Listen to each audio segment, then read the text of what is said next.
Hi everyone! I thought I would do something different this time for my blog race recap, and we're going to do a video blog and introducing my other half, Corel here, who never talks. No, so I he's don't. so he's going to join me today, and we're going to give our recap of the race, which we thought this is a special time. We both won our first race together, so thought we'd give a little side-by-side recap on the race. As you read on my blog the other day, I talked about the race and what we loved about the race and the course, and Setup Events did a great job putting on the event, so we just wanted to give a little details about how our day went down. We arrived to the race around 6 o'clock in the morning. It was an 8 o'clock start, and it was a small race, so it was very easy to park and get everything set up before the race, and it had a nice little homey feel to it. And that's one thing that we really enjoy about the smaller races, is just that you just see faces, familiar faces all day. Once we got all our stuff set up, Corel and I are two different types of athletes, so I like to be around other people and I like to be laughing and smiling, and you like to... I like just to be in my own game and with my own thoughts, kind of rehearsing the steps I will be doing in the transition and how the race may eventually play out. Yeah, so I let Corel go do his own thing while he stays in his zone. One thing that's really important for both of us before we race is we always do a good warm-up. So we had an old pair of shoes. We each did our own dynamic warm-up with some jogging and different dynamic exercises. And then once we got that done, 10-15 minutes of stop and go exercises, we made our way down to the swim. Another really important thing is that we try to get in the water whenever possible to warm up before the swim, put some water into our wetsuit, adjust our wetsuit, goggles, caps, and we do a specific warm up before we swim with some fast efforts, just counting our strokes to kind of get the heart rate up. Yeah, building efforts, easy build efforts, counting the strokes, it makes it easy to break it down and kind of get your mind onto something, so you can kind of deal with the pre-race nerves as well. Right. So this race was a little unique in that it was a time trial start, so we could line up however we wanted, and Corel and I just ended up near the front. We are 5th or 6th from the front, and we're like, okay, we'll just go with it.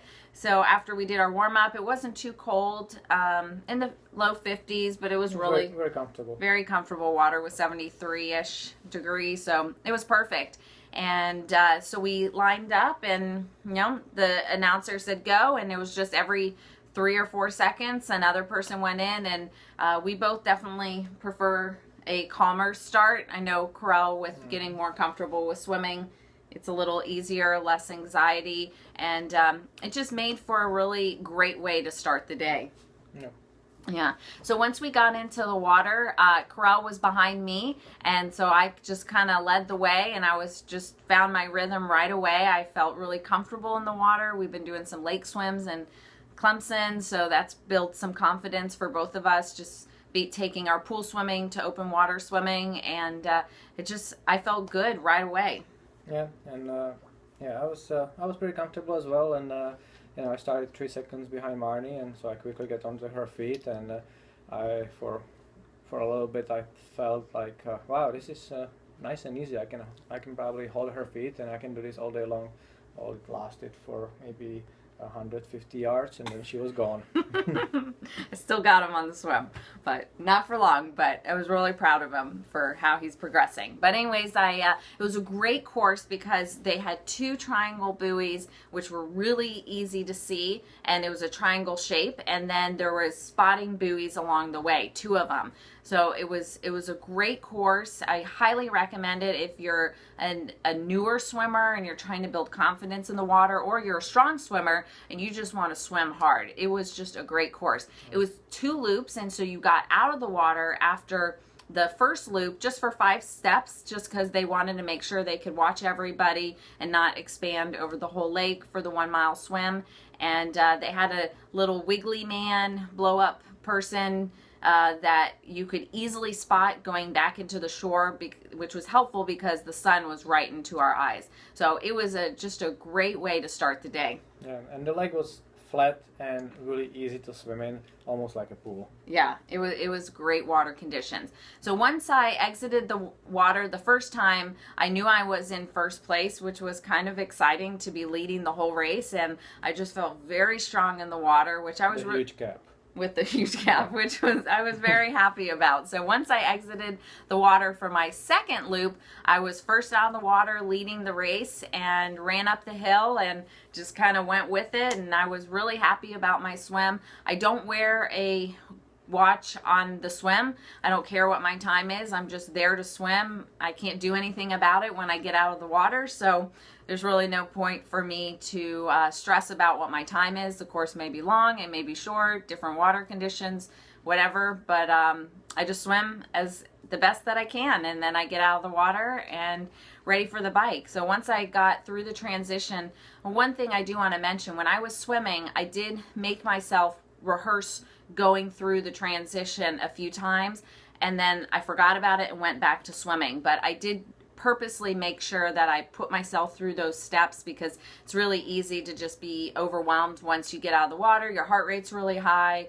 and you feel a little disoriented when you get in transition, and I really wanted to make sure I had a fast transition, because it's free speed. You don't have to be in great shape to have a good transition. Yeah, that's very true, and you really should practice these things, and it should be really automatic. You know, you always do the same things over and over, same steps, so it should be really just, you know, cruise control. You know, you do these things. If somebody wakes you up in the middle of the night, you know what to do as far as the transitions. Right, yeah.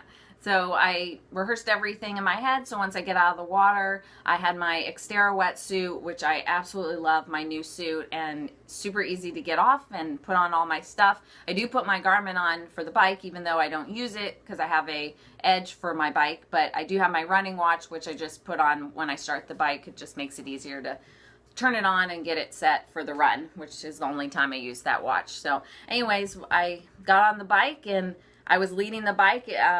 Thankfully, we rode the course the day before, so we knew what to expect for the whole ride. But the course was so easy to navigate. There was 3 turns, all right-hand turns.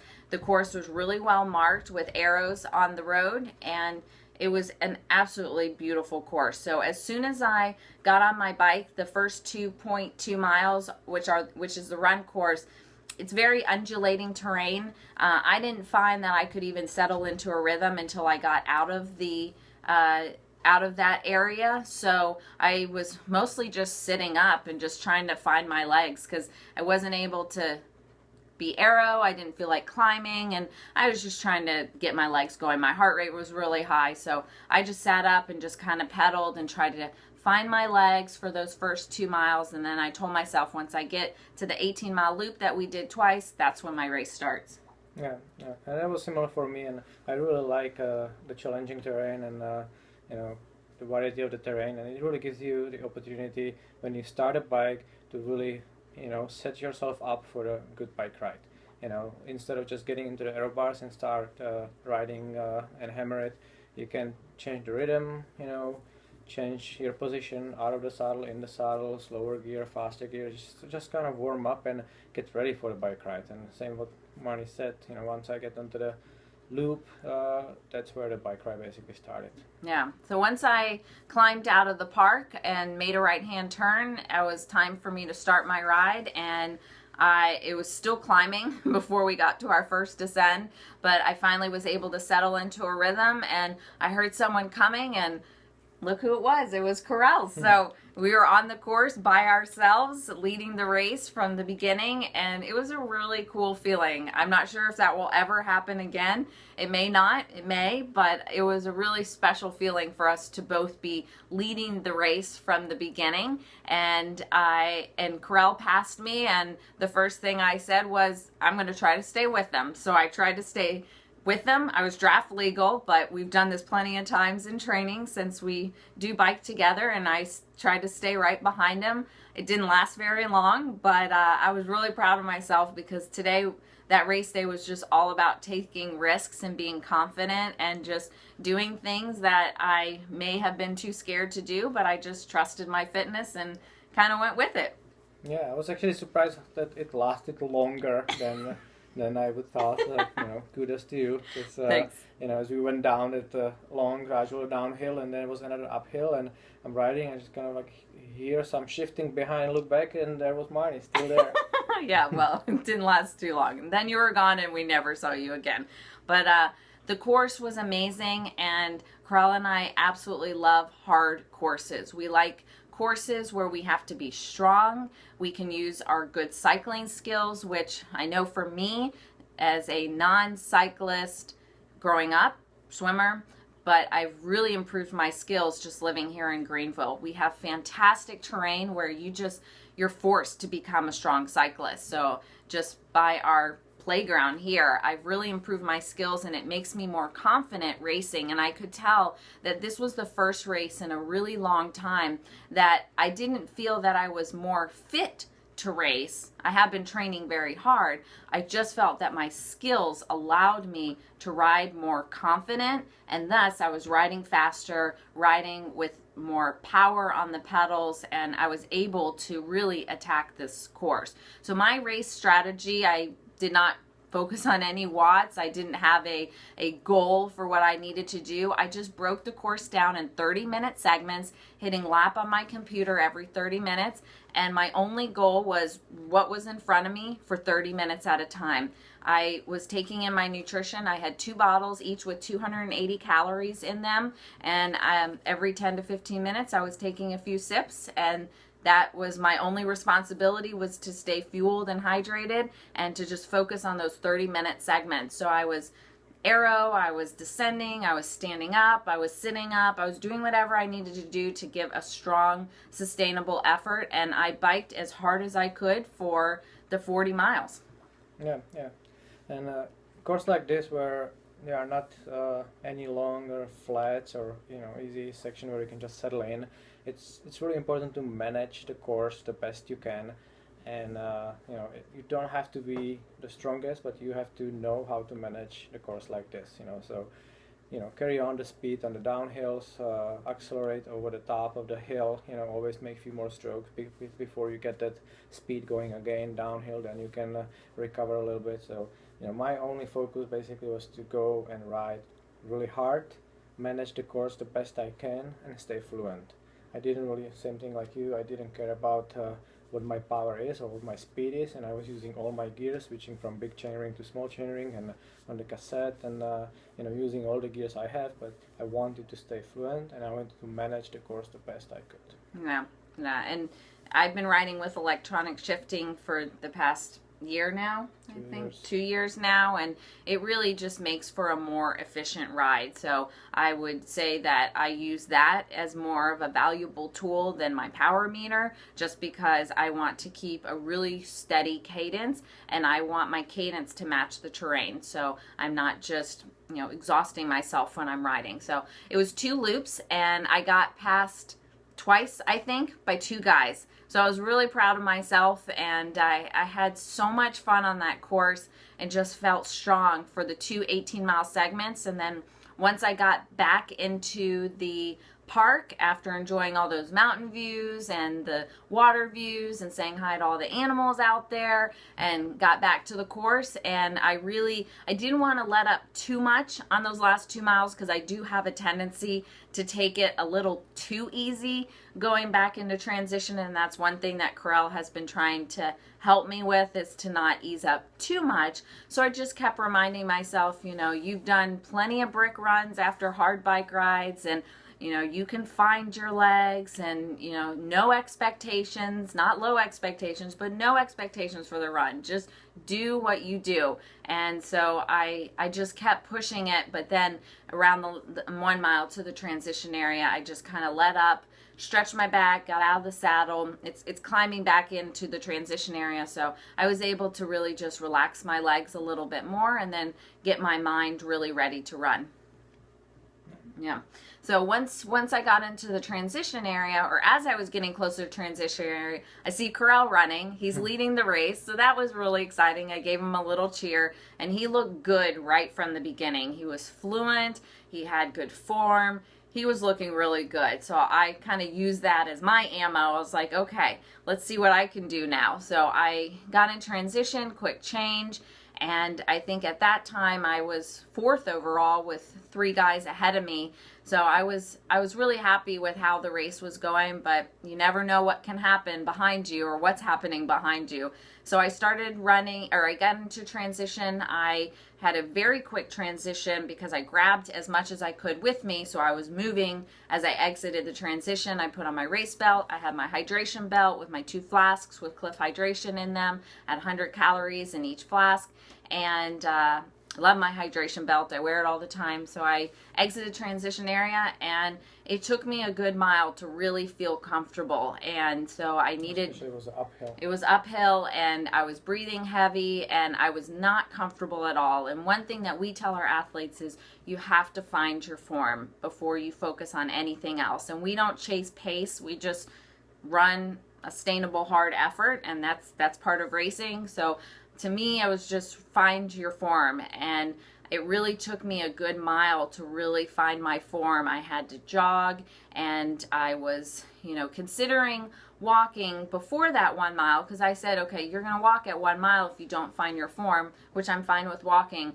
But I slowly was feeling it, and by 1 mile, and I think it was somewhere around there, it started to go downhill, and I finally felt a little bit better. So I was really happy that I didn't try to do anything crazy or look at my watch and say, oh, you should be running this pace.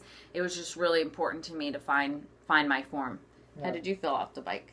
I actually felt surprisingly very good, and I always try to, just like you said, I try to find a form and rhythm. For me, that rhythm and the feel of fluency is really important. So I really don't care about my pace, and try to keep the effort very manageable. I'm trying to run fast but very fluent, and find the legs and be light on the legs, light on the feet, and find the rhythm. So once I find that, I typically try to sustain it, and I'm okay if I'll be slowing down later on in the stage of the race, as long as I feel fluent and have the rhythm. On a course like this, it was a lot more difficult because it was literally just up or down, and pretty steep uphills sometimes.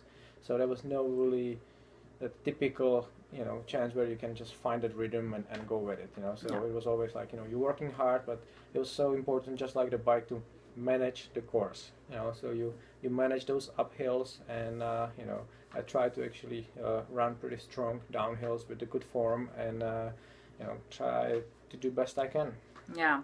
And it was in the 70s, so it wasn't super hot. We had our new Canary kits, our short sleeve jerseys, super comfortable. It was my first time wearing it. Suits. They're 1-piece suits. It was so comfortable, but I was getting a little warm, and so I just used water at the aid station. That's one of the reasons why Corel and I wear our hydration belts, is we like to carry our own nutrition and not need to rely on the aid station. So I just used that for water and to just kind of wash my mouth out, and I was pouring it on my head just to kind of keep me cool. It wasn't crazy hot, but I was definitely getting warm. And I really just love the course because I love courses that let me just be strong and I don't have to be fast. So I love to run uphill, and I just gave myself a lot of mantras during the race, and I would just see a hill, and then instead of saying, oh my gosh, this hurts, this is going to be so hard, I just told myself, no one's going to run this hill stronger than me. Or I would have a downhill, and I would be like, okay, this isn't recovery, this is where I'm going to make my move. So I just kind of tried to find ways during the race to not be hard on myself, or to not say, oh, this is hard, because it was hard, but to say, okay, be confident, use this to your advantage, don't be weak, be strong in these moments of these tough times. So as I was running, and we had a big long hill before we got to the turnaround, and I was actually excited to see the hill because I knew the turnaround was coming, which meant we could go downhill. So that was actually my walking point, which was 2.2, and I didn't really walk, I just stopped. I just kind of stretched my back out, and I think I took 3 breaths. I said take 3 breaths because I just wanted to get my breathing back under control, because I had a nice downhill and I really wanted to take advantage of it. I didn't want to be uncomfortable on the downhill. So I needed to get my breath back again. So I took those 3 breaths. It was a beautiful view at the turnaround, and then could take advantage of the downhill. And if you know anything about me, I love loops. It's very calculated for me, so I like to break things down into chunks. And so this course was perfect for me because I knew all I had to do was get back. I would see Corel 2 more times, and I was excited to see him. And so that was I was on a mission to see him and to try to keep myself ahead of the other girls who were looking strong. And again, it was a small race, so it was nice to see other people. People were cheering for you because you just see the same people when you're running. People are still biking in, and it was really great. People were cheering for me. I was cheering for other people, and it just was a really great feeling. So once I hit the turnaround, which was on a downhill, turnaround, run back uphill, and I think I took another just quick walk somewhere around there just to kind of stretch out for a second, and then my last walk at the turnaround again. So 3 walks total.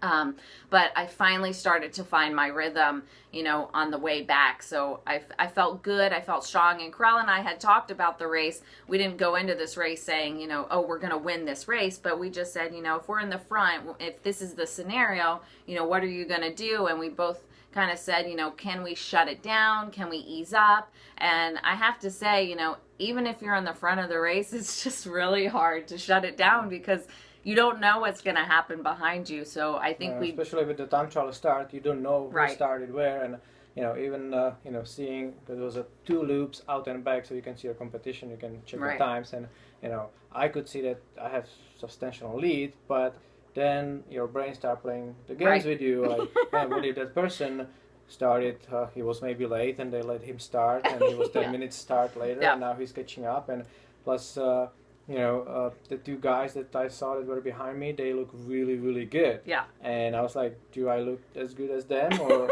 they look really like they are moving, they are flying. So they were moving pretty fast. And that was another part of that psychological game that, every time when I would get to, see them face to face, I try to look the best I can. Look like it's so easy that I can just run all day, although I was hurting, just to kind of put the seat in their head, and so they can, to get them discouraged, to not really push it hard, to say like it's over, he's gone. Yeah, they may have been doing that to you too. Yeah, sure. Yeah, but and it was great. So there were some strong ladies behind me running really well with great form, and but it was great. I love being pushed. I don't mind being beat. I like to be beat by girls who are faster than me because it helps me reach my full potential. If no one's pushing me, I'm not going to push myself. So I think that's something that's really special about race day.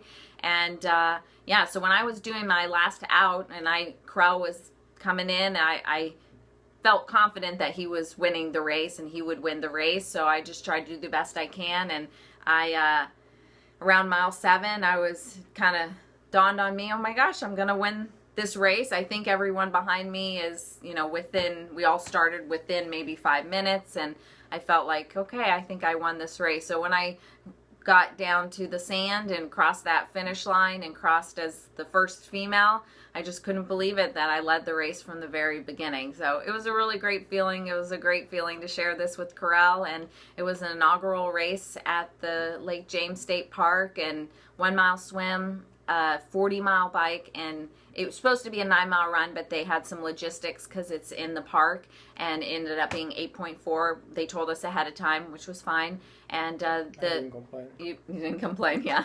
And the staff was great. The park staff, the rangers and the state park staff, they were amazing and very welcoming, and it was just a great environment. There were showers inside the bathrooms so that we could change and shower and clean up after the race.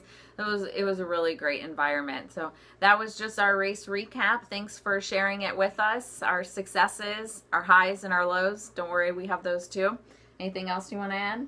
No, I think pretty much you sum it up all. All right, good. Well, we highly recommend this race. So if you're looking for something great, check out the setup events. They have several other races and these unique distances, which we think are really important for athletes to, step outside your comfort zone and head to a challenging course. Thanks for listening. Bye. Thank you. Bye.